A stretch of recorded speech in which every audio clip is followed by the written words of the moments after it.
मैं हूं आपके साथ जावेद अली और स्वागत है आप सभी का हमारी बेहद खास चर्चा में। तो आज हमारे बीच इस खास चर्चा में जुड़ेंगे रंजीत आजाद जी, जो हिंदू युवा वाहिनी जिला अध्यक्ष बलरामपुर से हैं। तो रंजीत जी, सबसे पहले तो आपका के न्यूज इंडिया पर बहुत बहुत स्वागत है। जी धन्यवाद। रंजीत जी, मेरा सबसे पहला सवाल आपसे ये है कि कोरोना महामारी के बीच आपने और आपके द्वारा तमाम प्रवासी मजदूरों की लगातार मदद की गई, आपने बिना अपनी फिक्र किए लोगों की मदद की। तो सबसे पहले ऐसे में आप जनता को क्या संदेश देना चाहेंगे? जी, आज गुरु पूर्णिमा के पावन पर्व पे सबसे पहले मैं अपने समस्त गुरुजनों को सादर चरण स्पर्श करके उनसे आशीर्वाद प्राप्त करना चाहता हूँ। और दूसरा, हम हिंदू युवा वाहिनी के संगठन के कार्यकर्ता हैं।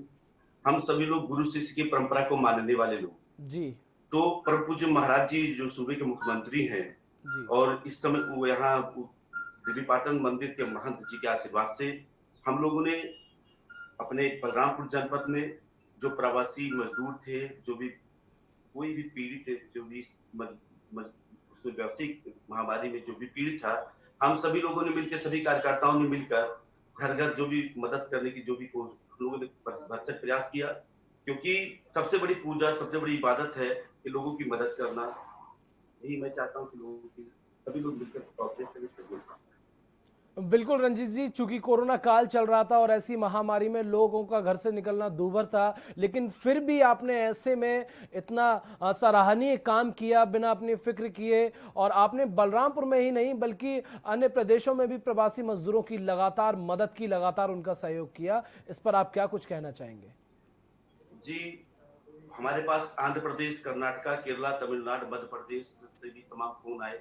हमारे संगठन के पदाधिकारियों ने जो है फेसबुक पे, व्हाट्सएप के जरिए जो है डाल के रखा था कि जो भी किसी की कोई समस्या हो तो इस नंबर पे संपर्क करें। लोगों ने मुझे नंबर पे संपर्क किया और इस पर हमने अपने गुरुजन के चरणों के आशीर्वाद से हम लोगों ने जितना भी जो भी हो सका हम लोगों ने मतलब हर सभी जगह जो है व्यवस्था करवाया। और चूंकि हमारा संगठन केवल उत्तर प्रदेश में ही न होकर समस्त भारतवर्ष में है, तो जो हमारे भारत में, जैसे आंध्र प्रदेश में, कर्नाटका में, केरल में, तमिलनाडु में जो संगठन के पदाधिकारी थे, उनको मैंने मतलब फोन के माध्यम से उनको मैं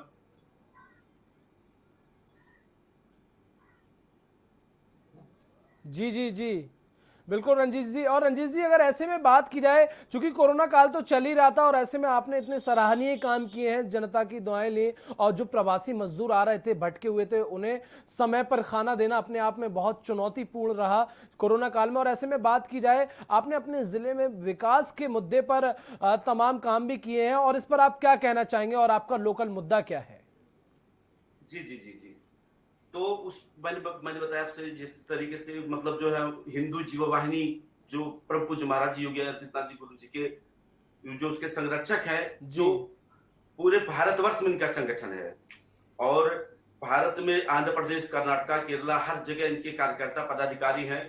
तो जो भी पीड़ित व्यक्ति हम लोग के पास फोन करता था, तो हमारे वहां के कार्यकर्ताओं के पास मेरे द्वारा फोन हो जाया करता था, वो लोग वहां पे मदद कर दिया करते थे। तो इस संगठन में सभी लोग मिलकर काम करते हैं, तो सभी का सहयोग रहा है। बिल्कुल बिल्कुल रंजीत जी, मेरा सवाल आपसे यही है, चूंकि कोरोना काल में आपने लोगों की मदद की और मदद के साथ साथ 2 वक्त का खाना उन तक पहुंचाया, और ऐसे में लगातार अगर भ्रष्टाचार की बात की जाए तो भ्रष्टाचार के खिलाफ भी आप हमेशा खड़े रहते हैं। क्या कुछ आप संदेश देना चाहेंगे ऐसे में? और हमारे यहाँ जो वर्तमान में अधीक्षक है, इनकी जितनी तारीफ की जाए उतनी कम है।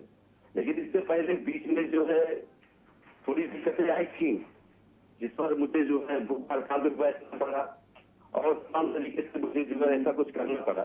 जी जी, क्योंकि हम लोग का जो संगठन है, ये मतलब जो है गरीब, असहाय, कमजोर, पीड़ित की मदद के लिए है। अगर किसी को कोई नहीं मिल पाती है, अगर किसी को कोई न्याय नहीं मिल पाता है, तो हमारी संगठन पूर्व में भी यही काम करती थी, आज भी यही काम कर रही है।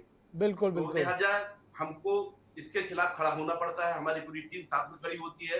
और चूंकि ये भ्रष्टाचार को परम पूज्य महाराज जी या मोदी जी नहीं खत्म कर सकते हैं, हम सबको मिलकर खत्म करना है। उत्तर प्रदेश की 22 करोड़ जनता, सभी लोग चाह ले कि भ्रष्टाचार ना हो, तो यकीनन भ्रष्टाचार नहीं होगा।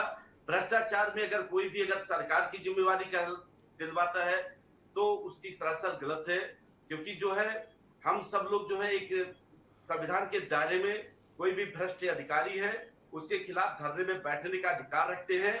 लिहाजा हमारी जिम्मेदारी बनती है कि हम भारत के नागरिक हैं, हमारी जिम्मेदारी बनती है कि अगर कोई अधिकारी या कर्मचारी भ्रष्ट है तो उसके खिलाफ हम लोग खड़े हों, और हम लोग इसके लिए लामबंद हैं और हम लोग खड़े होते हैं। लेकिन वर्तमान में हमारे जिलाधिकारी श्री कृष्णा करवेश जी और पुलिस अधीक्षक श्री देवरंजन वर्मा जी बहुत बढ़िया काम कर रहे हैं, माननीय मुख्यमंत्री के मनसानुरूप कार्य कर रहे हैं। उनकी जितनी तारीफ की जाए उतनी कम है।